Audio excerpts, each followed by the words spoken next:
Are cell phones risky?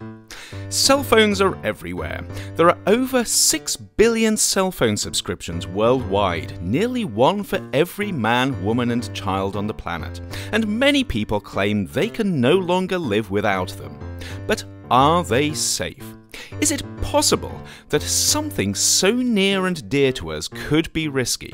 And if so, what kind of risk would it be?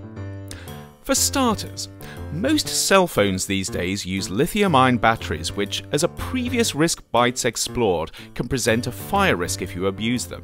But so long as you don't treat your phone like a racquetball, you're probably okay.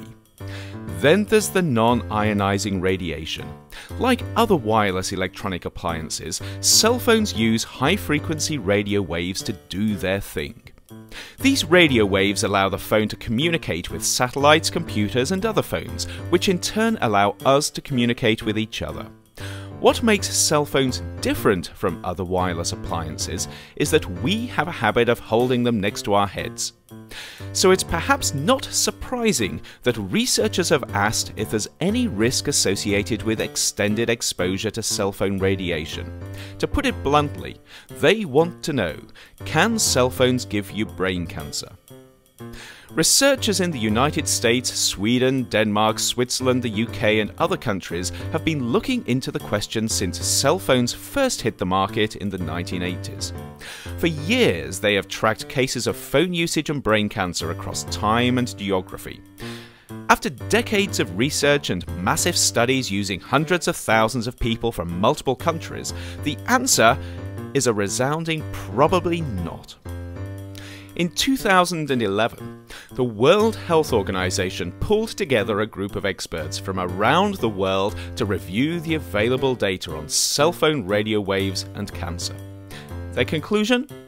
The vast majority of evidence shows no increased risk associated with cell phone use. However, a slender few reports did find a slight association between cell phone use and cancer.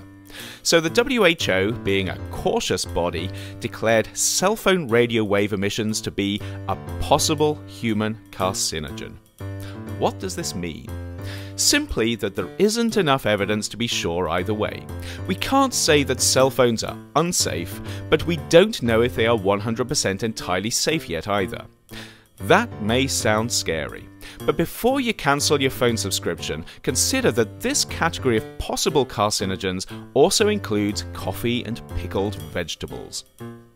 Surprisingly, the best studied risk associated with cell phones comes not from the phone itself, but from the distraction it causes to drivers.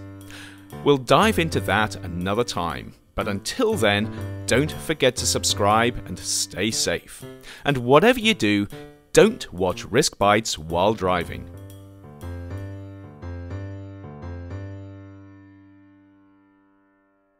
We have an announcement finally on whether cell phones cause cancer. It's something that could affect all of us and our children. Scientists from the World Health Organization have been reviewing studies for the last week or so. I want to bring in our senior medical correspondent, Elizabeth Cohen, who joins us live with the findings. Essentially, what did they find? The World Health Organization says that the radiation from mobile devices like cell phones is a possible carcinogen to humans. This is a very big deal because you and I have done segments about this before. Sure. It has gone back and forth. And this is really the first time that a large group, and it doesn't get any more sort of prestigious in many ways than the WHO, to say that it's a possible carcinogen. It puts it in the company of several other kinds of things. And so I want to tell you what it is, and I think that might give people an idea of what we're talking about. It puts it in the company of things like lead is also a possible carcinogen, according to the WHO, as well as engine exhaust and chloroform. So that sort of gives you an idea of the kind of risk that we're talking about so here. I can't help but ask, I mean, should we be alarmed? Should we be freaking out over this information? You know what? I really hope that people who are listening to me are not freaked out. For two reasons. One, they won't do the right thing, and we'll talk about what the right thing is in a minute. And two, they'll panic, and that's kind of silly because all these years we've been on cell phones and holding them to our heads, which is what we're talking about as being bad. That's done. You can't do anything about that. And if you're on the phone right now, you don't need to drop it. You know, it's not that kind of a carcinogen. It's a kind of a carcinogen, or allegedly, possibly, that would build up over time. One phone call, doctors tell me, is not going to give you cancer. So what should we be doing? With this new information, what on earth should we be doing now? We are so lucky that there is something that we can do, because a lot of medical problems we can't, but we're lucky that there is something, and I am holding it in my hands right now. You use a device to keep that phone away from your head. Okay, I'm going to make it very simple. This is what experts that I talk to don't want you to do. This radiation is very close to your head. The minute that you put one of these in, you can hold the phone at a distance. At this distance, that radiation is dissipating. It's not going to affect you very much, if at all. Hold it away from your head, which means using a wired piece like this or a Bluetooth, or put it on speakerphone. Keep it away from your head. That's the bottom line, and it's really easy to do. I mean, I can count on one hand the number of times in the past year that I have spoken on the phone like this. I just don't do it. I'm going to change my habits. Do you have any idea, or did WHO say anything about whether or not it can be on your body, on your person, in a pocket, in a holster, anything like that? Did they weigh in at all? WHO really focused on gliomas, which are brain tumors, because that's what a lot of the studies have been on. But Suzanne, I've certainly spoken to experts who say that they themselves do not carry it on their bodies, that they figure why take that risk if there is a risk, and so they will carry their phones in their purses or in a briefcase. They'll try to keep it a bit of a distance away from their bodies, but the jury is still out on that. And what do you think cell phone companies are going to do? How do they respond to this? Is there a way that they can manufacture a safer phone, or? Right, we're seeking a response from the CTIA, which is the industry group, and I think what could happen is that people like the FCC, or other groups like that in other countries might say, this is important what the WHO is saying, and so maybe we ought to tell cell phone companies to make phones with lower radiation. That's a possibility. They may say, tell cell phone companies, go back to the drawing board, come up with a phone that emits less radiation. So bottom line, for those who are watching and who've wondered about whether or not this causes cancer, right, it's all about keeping it away from your head. Right. The WHO says possibly. So experts I've talked to say, why in the world would you take the risk? Keep it away from your head by using some kind of an earpiece. All right, Elizabeth, thank you so much. Thanks. It's something a lot of people have been asking and wondering, and clearly we have something that is rather conclusive from a very prestigious organization. It is a big deal. It is. It is. How All right. do Thank you. lithium-ion batteries work? And how does this contribute to their potential dangers? Last week, Risk Bites looked at the hazards and risks of these batteries. This week, we dive deeper into the science of how they work. Lithium-ion batteries are a great technology. They allow large amounts of energy to be squeezed into a very small volume, and they allow that energy to be extracted very fast. This is good news for users of cell phones, computers, and digital cameras. It's even better news if you have an electric car and want to drive it further than the corner store. And it's fantastic news for airlines, where lighter planes reduce environmental impact and increase profits. But these benefits are not risk-free. Lithium-ion batteries store energy chemically and release it electrically.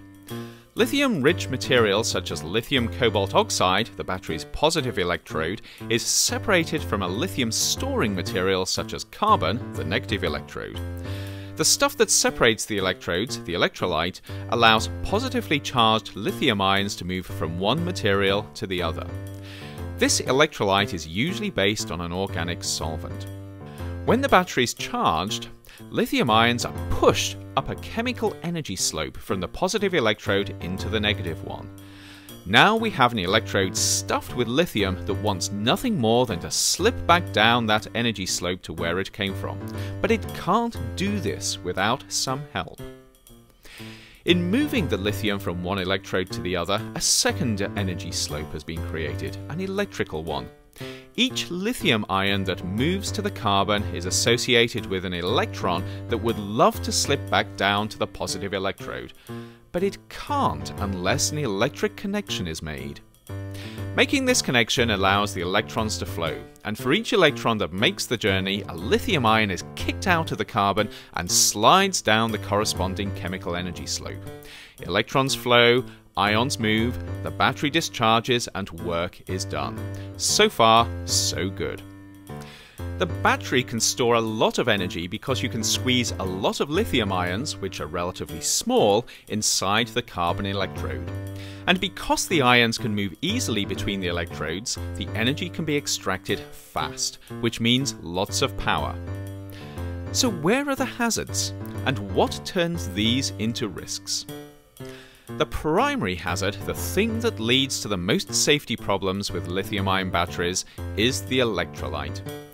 In many cases, this is flammable and corrosive, fine if it stays where it's supposed to, but not so good if it gets out. As last week's Risk Bites mentioned, the two things that you do not want to do with a lithium-ion battery are to mechanically compromise it so that the electrolyte is released, or to allow it to get too hot. And the thing that you really don't want to do is to allow both to happen at the same time. The problem is, the properties that make lithium-ion batteries so useful also make them potentially dangerous. As those lithium ions roll down the chemical energy slope, they release energy in the form of heat. The more electrical current that's drawn, the more ions roll down the slope, and the hotter the battery gets. Usually, great care is taken to limit the current that can be drawn, but if the battery short circuits, things can get very hot very fast. This is not a problem if the battery remains intact. But if there's a mechanical breach, the subsequent release of electrolyte into a hot environment could be a fire and corrosion hazard. Because of this, an internal short circuit is the last thing you want. Lithium-ion batteries have an insulating membrane between the electrodes to prevent this from happening. But if this is compromised, electrons flow, ions move, and we have a problem. To make matters worse, the hotter the battery gets, the more readily the lithium ions roll down the chemical energy slope and the faster things heat up. In the worst case, this positive feedback loop leads to thermal runaway in a battery that thinks it's an incendiary device. Internal short circuits can be caused by manhandling, but they can also come about in other ways. As the negative electrode becomes stuffed with lithium atoms, it expands. Too much lithium, and this expansion can mechanically stress the battery and compromise the internal insulation. Overcharging can also lead in some cases to electron-conducting metallic deposits between the electrodes. Good news for electrons, not so good for anyone using the battery. Well-designed lithium-ion batteries that are used sensibly are relatively low risk as the inherent hazards are well contained. But as with many complex technologies, a great deal of diligence is needed to ensure the risks remain low, irrespective of the hazards. For more information on lithium-ion batteries, make sure you check out the links below, and stay safe.